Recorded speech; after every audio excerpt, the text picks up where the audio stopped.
El ataque del grupo terrorista Hamás contra Israel el pasado 7 de octubre fue una agresión antisionista y, por consiguiente, antisemita, que no solo estuvo dirigida contra Israel, sino contra todo lo que significa Occidente y los valores democráticos. La agresión fue planificada minuciosamente y se produjo en la víspera de la firma de un acuerdo entre Arabia Saudí e Israel, fruto, hoy frustrado, de un intento auspiciado por el gobierno del presidente estadounidense Joe Biden para obtener el reconocimiento de Israel por países árabes vecinos y conseguir así una mayor estabilidad en la región. Más allá de constatar los fallos de los servicios de inteligencia y de que las operaciones militares en marcha estén cumpliendo sus objetivos con éxito, aún sin la liberación de los rehenes, 240 israelíes y judíos de otras nacionalidades se hallan todavía en poder de los terroristas, es difícil predecir las consecuencias de esta guerra, incluida la posibilidad de un conflicto internacional que rebasaría con mucho los límites de Oriente Medio. Por ahora, cuando menos, están claras tres cosas, y las tres nos afectan. En primer lugar, el ataque de Hamás forma parte de una estrategia más amplia de diferentes grupos islamistas, actores no estatales, pero extremadamente bien armados por sus patrocinadores, entre los que se encuentra Irán. Esta estrategia pretende reconfigurar el orden mundial o contribuir radicalmente a alterarlo basándose en dos pilares. El primero viene definido por la hostilidad entre las dos principales ramas del Islam, chiíes y suníes. El segundo es la rivalidad y conflicto entre el nacionalismo, la aspiración de algunos países de la región a convertirse en estados-nación o consolidar dicha condición, y el islamismo de actores no estatales que persiguen la unión religiosa de todos los países musulmanes bajo un nuevo califato. Hay en ello una paradoja evidente. Irán, un Estado cuya población es de mayoría chiita, financia diferentes grupos terroristas, entre los cuales destaca Hezbollah en Líbano y Hamás en Gaza. Aunque Hamás ha surgido del Islam suní, goza del apoyo de Irán porque la República Islámica lo usa como proxy contra la autoridad palestina y contra Arabia Saudí. Hamás es ante todo una milicia terrorista, no controlada por la autoridad palestina, que no se inscribe en proyecto nacional alguno. Es un instrumento de Irán para alcanzar su objetivo de destruir a Israel, como ha declarado el régimen de los ayatolás en numerosas ocasiones. Es a la vez un grupo proxy para rivalizar con los países árabes de mayoría suní y una herramienta para socavar el poder de los Estados Unidos en Oriente Medio, influencia que ha ido menguando aceleradamente desde la poco honrosa retirada de Afganistán. En segundo lugar, es inevitable comparar las guerras en Ucrania y en Gaza. Y no solo porque la guerra de Gaza haya abierto un nuevo frente para Occidente, requiriendo aún más recursos estadounidenses y europeos, al tiempo que alivia la presión sobre Rusia y proporciona nuevas oportunidades a China. Hay que compararlas porque reflejan la gravedad de la situación geopolítica en la que nos encontramos y la respuesta confusa que estamos dando. Las dos guerras son consecuencias de las acciones de dos potencias revisionistas, de Rusia e Irán, que ambicionan destruir el orden liberal internacional. Sin embargo, la reacción de los países democráticos ha sido diferente en los dos casos. Cuando Rusia invadió Ucrania, Occidente tenía un argumento sólido, normativo y estratégico. Rusia había violado los fundamentos del derecho internacional, el respeto a la soberanía e integridad territorial de los Estados nacionales, y Ucrania tenía derecho a defenderse. Occidente basó su apoyo económico, político y militar a Ucrania y sus correlativas sanciones a Rusia en los principios del derecho y en el imperativo estratégico de defender el orden de seguridad europeo. Los países del sur global no lo vieron de esta manera y muchos de ellos se abstuvieron en las votaciones de las Naciones Unidas o votaron en contra de las condenas a Rusia. El caso de la guerra de Gaza ha mostrado diferente desde el comienzo. Jamás un grupo terrorista financiado por una potencia revisionista ha conseguido confundir a la opinión pública y a los gobiernos occidentales para que se le identifique como un actor que estaría defendiendo los intereses del pueblo palestino, cuando hace todo lo contrario. No acata la autoridad palestina y sus bases militares se encuentran bajo los hospitales y escuelas de Gaza y otras muchas instalaciones gestionadas por las Naciones Unidas. Al utilizar a civiles, hospitales y escuelas para protegerse de los ataques, Hamás comete crímenes de guerra contra la población palestina solo para dificultar la operación militar de Israel.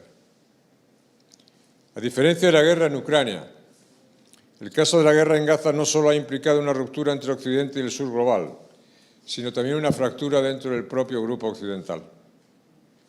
En la Asamblea General de las Naciones Unidas, la votación de la resolución propuesta por Jordania, en la que se exigía una tregua inmediata y la prioridad del respeto a los derechos humanos de los gazatíes, incluyendo tácitamente entre estos últimos a los terroristas de Hamás, obtuvo el voto favorable de 8 países europeos, entre ellos España, Francia y Portugal, junto a Rusia, China, Irán y Siria.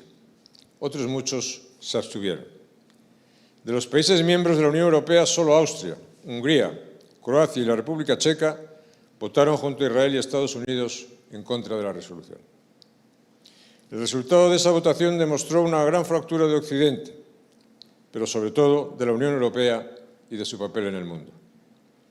El ataque de Hamás, no hay que olvidar que es un ataque contra nuestra democracia, como lo fue el atentado del 11 de septiembre de 2001 contra las Torres Gemelas y el Pentágono.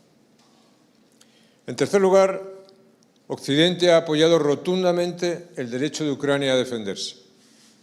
Estos días hemos oído en repetidas ocasiones que Israel tiene derecho a existir y que Israel tiene derecho a defenderse, pero casi siempre con la postilla de que debe hacerlo en la debida proporción, de una manera civilizada y respetuosa con el derecho internacional. Y sin duda alguna, así tiene que ser. Sin embargo, si esa misma condición no se exige ni se impone a sus enemigos, ni siquiera a los terroristas de Hamás y Hezbollah, se rechaza en la práctica el derecho de Israel a defenderse. La supervivencia de Israel depende de su capacidad de derrotar a sus enemigos. Yo confío en esa capacidad, pero hoy más que nunca debemos de ser conscientes de que Israel, además de defender su Estado, su pueblo y su democracia, defiende también nuestra democracia y nuestras libertades contra los terroristas, las teocracias y los totalitarismos. Hoy el Instituto Atlántico de Gobierno inaugura la primera de una serie de jornadas que hemos titulado Claves de nuestro tiempo, porque nuestro propósito es analizar cómo nos afecta a los occidentales y demócratas los diferentes desafíos y amenazas en la época que nos ha tocado vivir. Hoy en las mesas redondas que se van a celebrar se hablará de las estrategias islamistas para la reconfiguración de Oriente Medio y de la competencia entre las grandes potencias y la cuestión de Oriente Medio. No quiero acabar esta breve intervención sin agradecer a Ángel Mas y a Com, así como a Florentino Portero, director de estas jornadas, y a Ramón Pérez Maura como moderador de las mismas. No quiero terminar, como digo, sin exigir la liberación inmediata por los terroristas de los rehenes israelíes y sin subrayar la solidaridad con Israel de todos los que no nos resignamos a perder la libertad y a vivir o morir bajo el terror. Parafraseando al filósofo español Gabriel Albiac, quiero concluir afirmando que todos los que nos negamos a transigir con la obscenidad y la indecencia criminal del antisemitismo, nos sentimos hoy judíos, y aún más que judíos, ciudadanos libres e iguales a un tiempo de España y de Israel. Muy buenos días a todos y muchas gracias.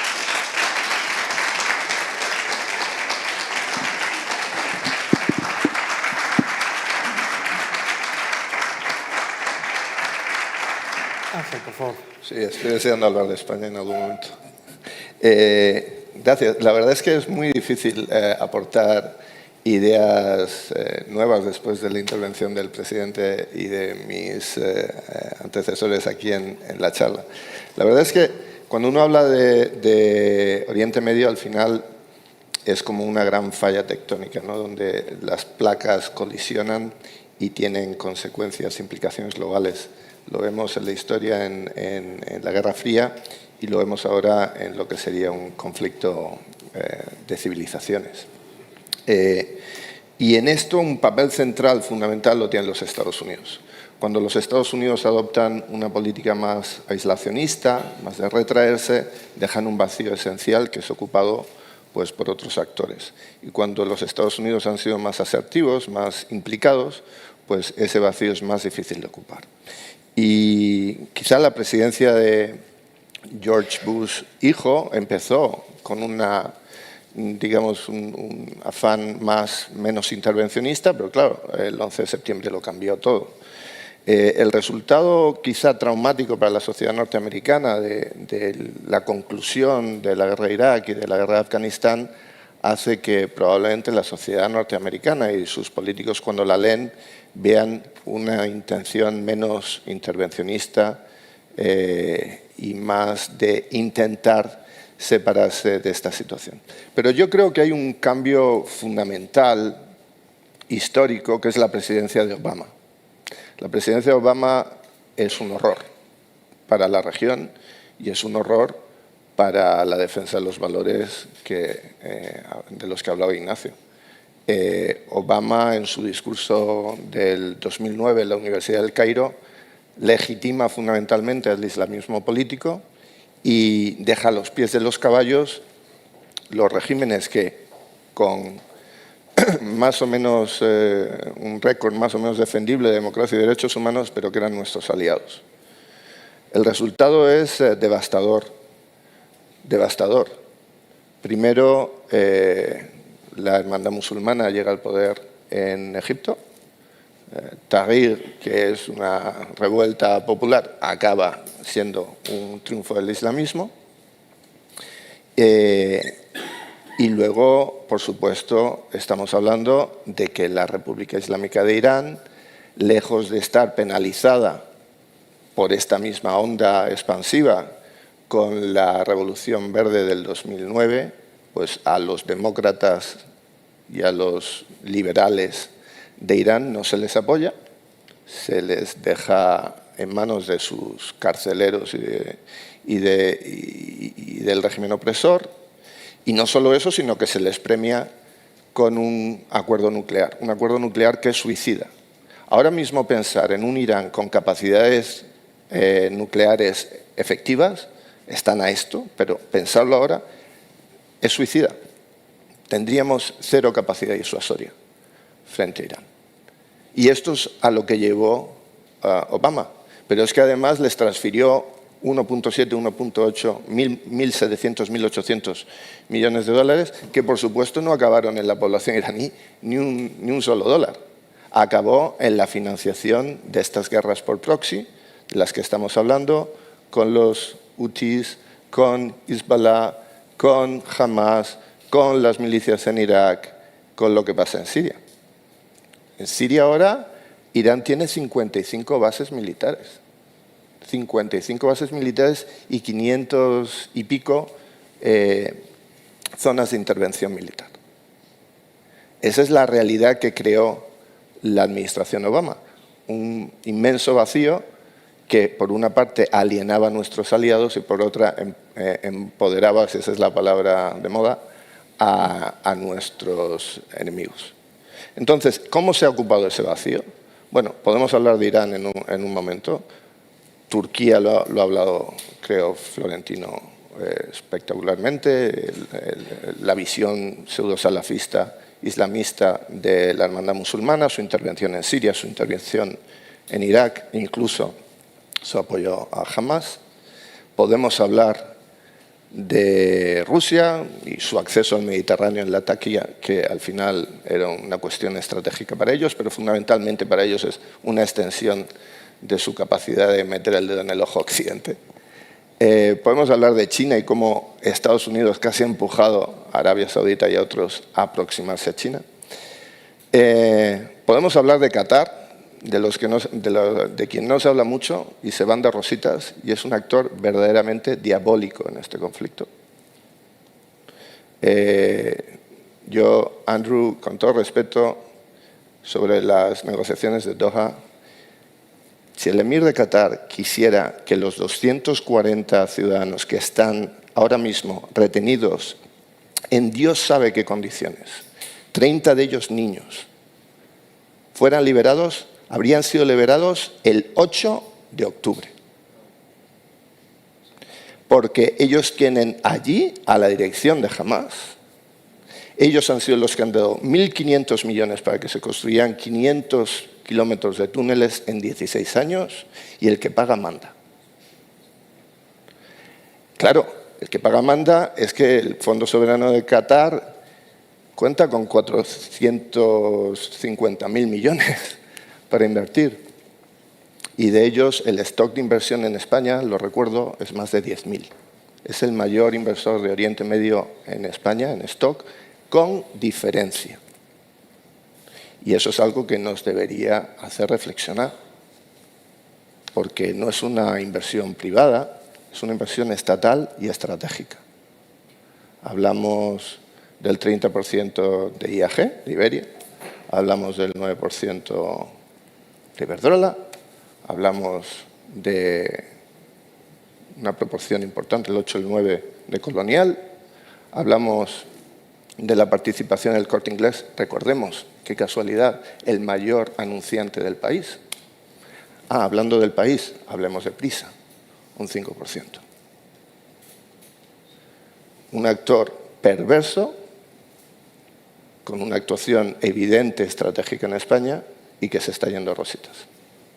En este contexto, al final, volviendo a Irán, pues, se benefició, como digo, de todo este apoyo fundamental de los Estados Unidos para su plan nuclear y, desde luego, también económico. Se les dieron los 1.700 millones de Obama, que hoy se quedan cortos con los 6.000 millones que les ha dado la administración Biden para liberar a 4 o 5 prisioneros. Unos 1.000 millones por prisionero. Y además se amenaza con 10.000 millones que están congelados en Irak, también que sean liberados. Como vemos, esto simplemente alimenta, apoya esta guerra, como decía Ignacio, asimétrica, esta guerra por proxy, por agente interpuesto, que expande por toda la región. Hamas, Hezbollah, las milicias iraquíes, y desde luego para mí, y estoy de acuerdo contigo, con todo respeto, pensar que jamás le tiende una trampa a Irán, en la que cae Irán, y no que Irán es el que mueve los hilos para que esta guerra asimétrica, diabólicamente, en la que se usan agentes que no tienen límites contra un agente, por definición estatal, que tiene límites y que tiene que cumplir reglas, es precisamente lo que busca Irán. Todo esto, yo creo que la administración Trump tuvo una idea francamente brillante. Tú, Andrew, lo ha mencionado, los acuerdos de Abraham. La brillantez era reconciliar una voluntad relativamente aislacionista de los Estados Unidos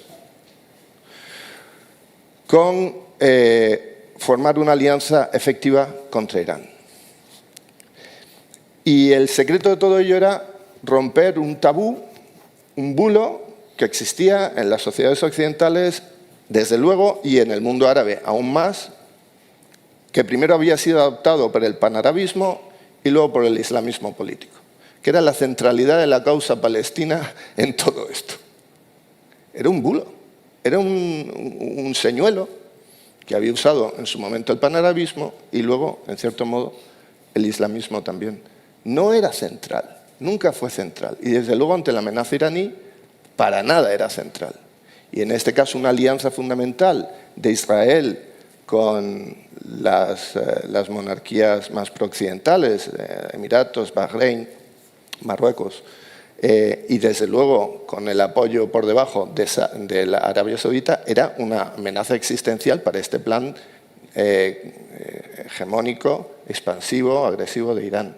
Y por eso sucede esto ahora. ¿Por qué ahora? Porque leyeron tres cosas. Primero, la administración Biden es relativamente débil.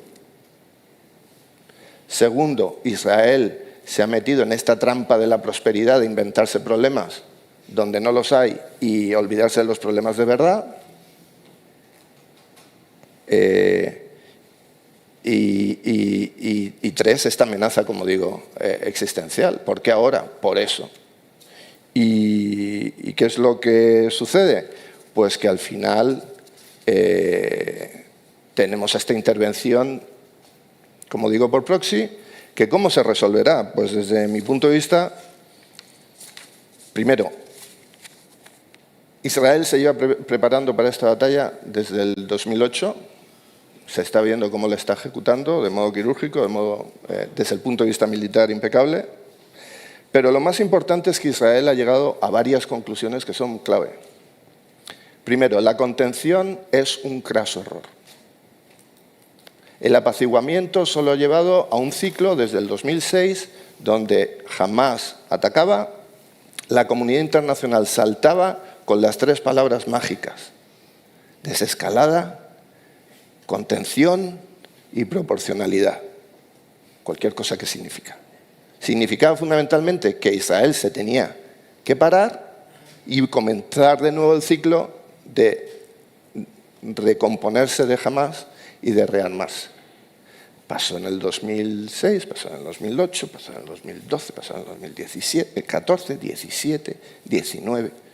Y estábamos en mitad de una de estas altos el fuego, ¿no? Israel ha comprendido que esto se ha acabado. La contención solo lleva a que el enemigo elija cómo y cuándo. Lo segundo que Israel ha comprendido es que ha cometido un error, muchos errores estratégicos, podríamos hablar luego, pero uno fundamental. No se puede juzgar al enemigo por sus intenciones. Hay que juzgarlo por sus capacidades y asumir que sus intenciones serán darnos cómo y cuando puedan. Y ha sido el gran error. Pensaban que a Hamás no le convenía. Pero ¿para qué habían construido 500 kilómetros de túneles en 16 años? Piensa en sus capacidades, no en sus intenciones.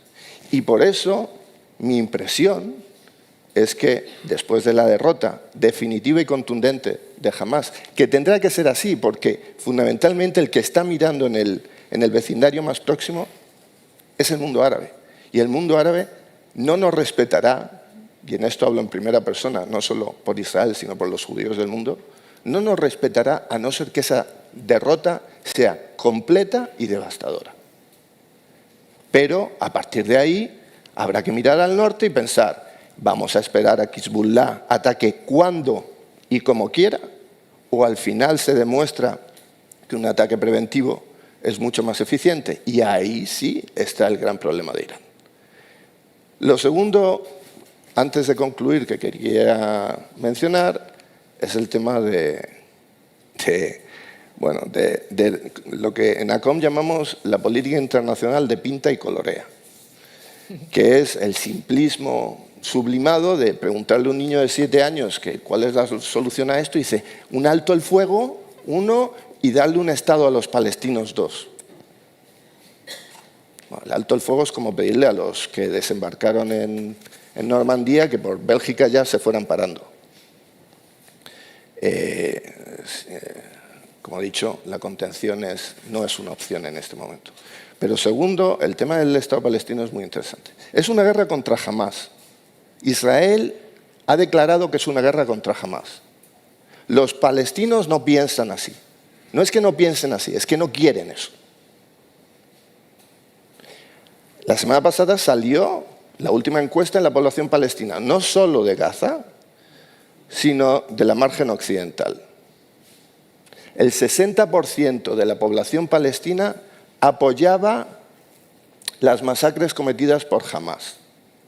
Cuando los cuerpos de las chicas descoyuntados eran paseados por las calles de Gaza, no solo los recibían los terroristas de Hamás, los recibía una multitud enfervorecida que apoya entusiastamente a Hamás. Y por lo tanto, aquí va a haber una labor de desnazificación que sucedió en Alemania y que no tomó 2 semanas. Implicó un compromiso de largo plazo.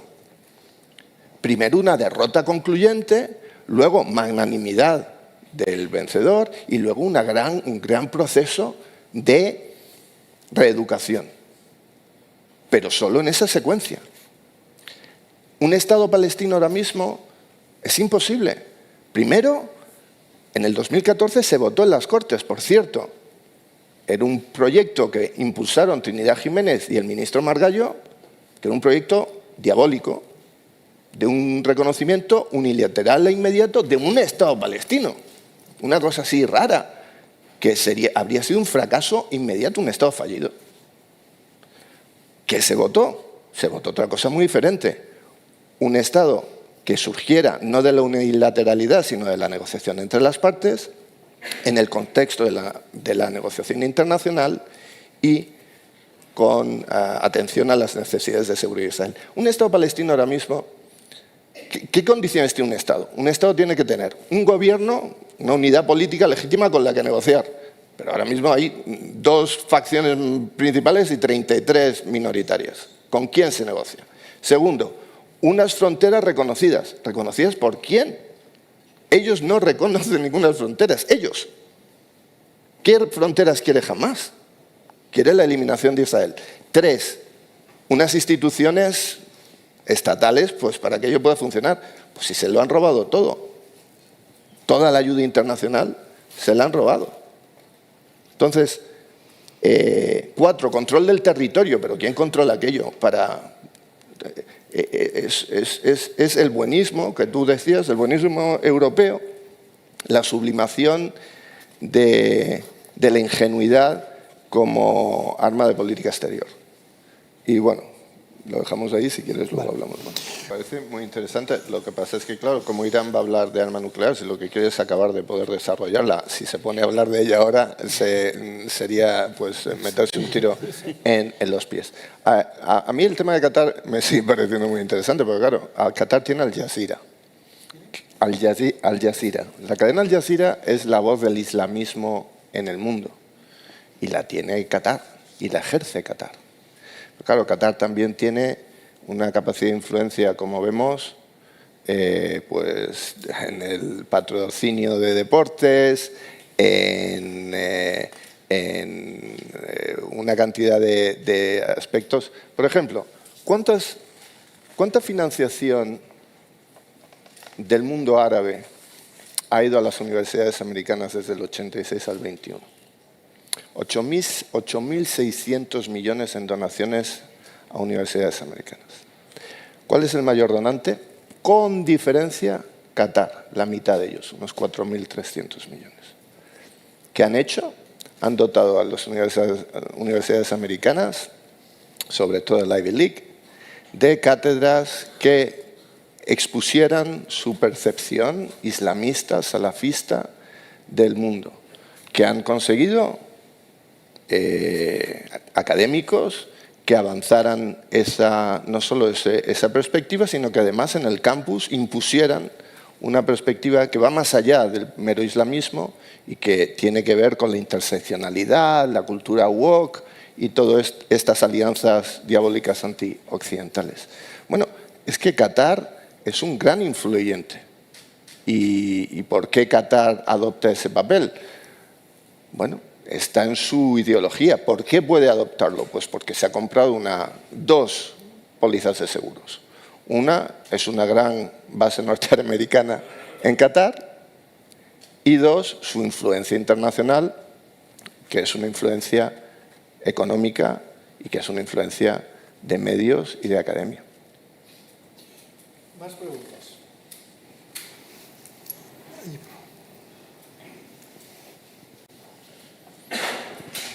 Bueno, una pregunta casi escatológica. sobre la potencial repoblación de Gaza. ¿Repoblación ha dicho? Sí. No sé si...